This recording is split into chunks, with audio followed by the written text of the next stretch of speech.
Hi, this is Monica of Knitted Wishes. In this video, I'm going to show you how to fix a simple mistake in brioche knitting. Now, I will be using a 5mm hook. It's the same size as my needles. So, if your mistake is in this cone of stitches, what I like to do is I like to insert a stitch marker right below the mistake. So I'm going to insert it into the stitch and it's yarn over shawl. That way the stitches below the mistake won't unravel, and also I know how far down to go. So now I'm ready to work on the mistake. So I'm going to slip the stitches off my left hand needle, and here you can see this BRK stitch from before and the slip-on yarn over, the yarn over shawl. So now I'm going to remove this BRK stitch from the row below, like this. And I just leave it like that. You'll see it's a longer strand of yarn. Those are the BRK stitches, and also goes behind the yarn over shawl, like this. You see that this is the strand that goes behind. So what I like to do is I just like to leave it like this, sort of sticking out like that. And then I'll have the yarn over shawl right here. Then I'm going to remove the next BRK stitch carefully, and I'm going to leave it like this again. So you can see there's one BRK stitch, the second BRK stitch, and then the third, like that. Now if you have lots of increases and decreases in your brioche knitting, it is best to use a lifeline, as it is much harder to fix the mistakes when there's a lot of increases, decreases. And so here I am going all the way down to my stitch marker, undoing all those BRK stitches. And so here is the stitch with its yarn over shawl. And here, as you can see, are all the BRK stitches sticking out. So this is the first one, second, third, and fourth. And when you have it like this, it's much easier to fix it again. Now, using your crochet hook, you can do this with a needle as well, but it is much easier with a crochet hook. So insert it into the stitch and its yarn over shawl, the stitch that you have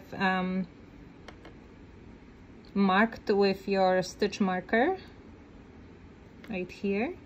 And now you can see all those BRK stitches sticking out here.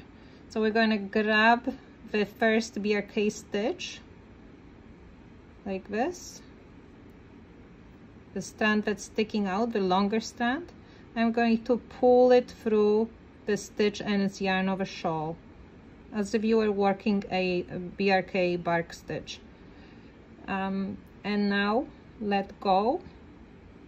Insert it into that stitch again from front to back, and now you will see this strand of yarn that is slipped off. That is the yarn over shawl. So I'm going to pick that up, go underneath it. So now I have a stitch with its yarn over shawl on my crochet hook again, and here I can see the next BRK stitch. So I'm going to grab that one, the one that's sticking out, the longer strand, and I'm going to pull it through this yarn over shawl and the stitch.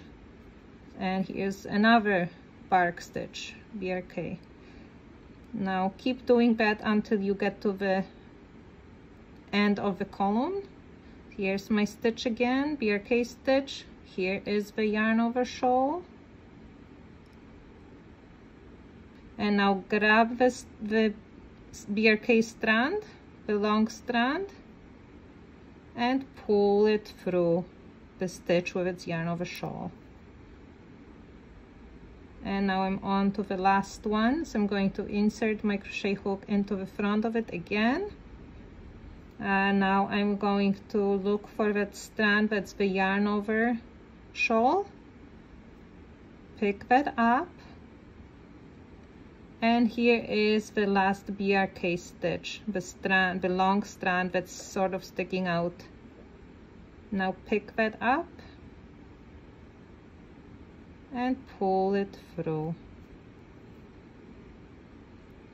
And now insert the crochet hook into that stitch again. And remember, now we have to pick up the last yarn over shawl from the previous row. And here it is, right here. Now pick it up and then place both of them on the left hand needle like this. And now you're ready to work the next column. So here's my slip 1 yarn over column, and here is the next BRK stitch. Now if your mistake is in this column of stitches, then the best way to fix this mistake is just to turn your work around and do exactly what you did in the previous column, because now you can see all those stitches much easier, and you basically just need to follow the same steps as in the previous column. I hope this helps, and thank you for watching.